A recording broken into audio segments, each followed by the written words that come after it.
ഏറ്റവും വലിയ ദുരന്തമുണ്ടായിട്ടുള്ളത് കോട്ടയത്താണ്. കോട്ടയം ജില്ലയുടെ മലയോര മേഖലയിലാണ്. ഈരാറ്റുപേട്ട, തീക്കോയി, പൂഞ്ഞാർ തെക്കേക്കര മേഖലകളിലാണ് ഏറ്റവും വലിയ പ്രശ്നം. ഇപ്പോൾ നമ്മോടൊപ്പം ഷിനോജ് ST ഉണ്ട്. ഷിനോജ്, പൂഞ്ഞാർ തെക്കേക്കര പഞ്ചായത്തിലെ ഉരുൾപൊട്ടലിൽ 2 പേരാണ് മരിച്ചത്. മറ്റ് 3 കൂടി ഉരുൾപൊട്ടലുണ്ടല്ലോ. വേറെ കാഷ്വാലിറ്റീസ് ഉണ്ടോ?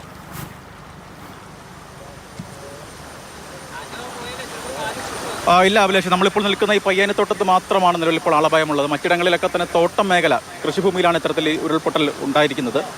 ഈ പയ്യാനത്തോട്ടത്ത് മാത്രമാണ് നിലവിൽ ഇപ്പോൾ അഭിലാഷ് സൂചിപ്പിച്ചതുപോലെ തന്നെ 2 പേരുടെ മരണത്തിലേക്കൊക്കെ തന്നെ കാര്യങ്ങൾ എത്തിയിരിക്കുന്നത്. നമ്മളിപ്പോൾ നിൽക്കുന്ന ഈ പയ്യാനത്തോട്ടത്ത് മുകളിലേക്ക് നോക്കിയാൽ കാണാം, ആ വെള്ളം മുകളിൽ നിന്ന് കുത്തിയൊലിച്ച് വരുന്നതിൻ്റെ തീവ്രത അതിപ്പോഴും മാറിയിട്ടില്ല.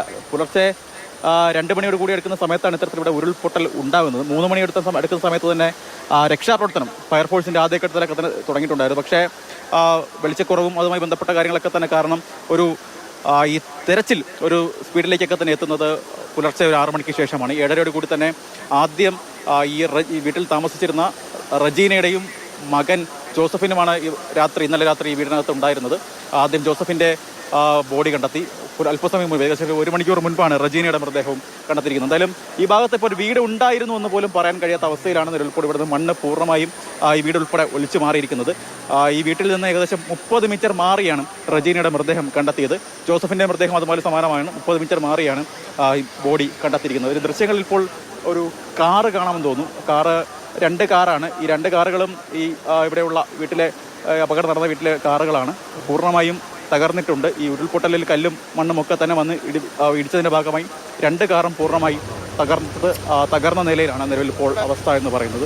എന്തായാലും ഒരു വലിയ ദുരന്തം എന്ന് തന്നെ പറയേണ്ടി വരും. 4 ഉരുൾപൊട്ടിയെങ്കിൽ കൂടി ഏറ്റവും വലിയ ദുരന്തം കോട്ടയത്ത് ഉണ്ടായിരിക്കുന്നത് ഈ പയ്യാനത്തോട്ടത്താണ്. 2 പേരുടെയും മൃതദേഹം നിലപ്പോൾ സമീപത്തുള്ള ഒരു ആശുപത്രിയിലേക്ക് മാറ്റിയിട്ടുണ്ട്. സാധാരണഗതിയിൽ ഒരു വലിയ ദുരന്തം മാറിയെന്ന് തന്നെ പറയേണ്ടി വരും. കാരണം സാധാരണ 4 പേര്, അതായത് അച്ഛനും മറ്റൊരു മകനും ഇവർക്കൊപ്പം രാത്രി ഇവിടെ താമസിക്കേണ്ട ആളുകളാണ്. പക്ഷേ ഇന്നലെ വലിയ മഴയായതിനാൽ തന്നെ എറണാകുളത്ത് ജോലിക്ക് പോയ മകൻ തിരിച്ചു വന്നില്ല. അവിടെ തന്നെ തങ്ങി. ഭർത്താവായിട്ടുള്ള ജോണി സമീപത്ത് ഒരു വയോധികൻ ഒറ്റയ്ക്കാണ് താമസം. അതിനാൽ തന്നെ മഴയായതിനാൽ തന്നെ കൂടെ കിടക്കുന്നതിന് വേണ്ടി, കൂട്ടിരപ്പ് കിടക്കുന്നതിന് വേണ്ടി അങ്ങോട്ടേക്ക് പോയതാണ്. അതിനാൽ തന്നെ മറ്റ് അവരുടെ 2 പേരുടെയും ജീവൻ ആ തരത്തിൽ രക്ഷപ്പെട്ടു എന്ന് തന്നെ പറയേണ്ടി വരും. എന്തായാലും മറ്റിടങ്ങളിലേക്ക് നോക്കിക്കഴിഞ്ഞാൽ പാലായിലും ഈരാറ്റുപേട്ട ഉൾപ്പെടെയുള്ള കിഴക്കൻ മേഖലയിലൊക്കെ തന്നെ കനത്ത മഴയാണ്.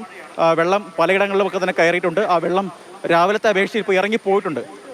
ഇന്നലെയൊക്കെ തന്നെ നമ്മളത് വഴി പോകുന്ന ഭാഗത്ത്, പ്രത്യേകിച്ച് ഈ പ്രദേശത്ത് ഇന്നലെ തന്നെ നമ്മൾ മറ്റൊരു ഷൂട്ടുമായി ബന്ധപ്പെട്ട് ഇവിടെ വന്നതാണ്. ആ സമയത്തൊക്കെ തന്നെ വെള്ളം വളരെ കുറവായിരുന്ന സ്ഥലങ്ങളിലൊക്കെ തന്നെ ഇപ്പോൾ അത് പൂർണ്ണമായും കരകവിഞ്ഞ് ഒഴുകുന്ന നിലയിലേക്ക്, മീനച്ചിലാറും മണിമലയാറും ഒക്കെ തന്നെ പലയിടങ്ങളിലും കരകവിഞ്ഞ് ഒഴുകുന്ന നിലയിലേക്ക് തന്നെ കാര്യങ്ങൾ എത്തിയിട്ടുണ്ട്.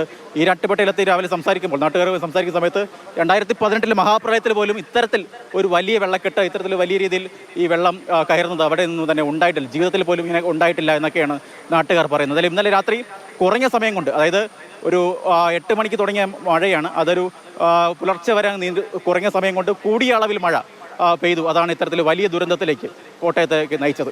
ശരി, കോട്ടയത്ത് നിന്നുള്ള ആ ദുരന്ത മുഖത്തു നിന്ന്, പയ്യാനത്തോട്ടത്തെ ദുരന്ത മുഖത്തു നിന്നാണ് ഷിനോജ് ST വിവരങ്ങൾ നൽകുന്നത്.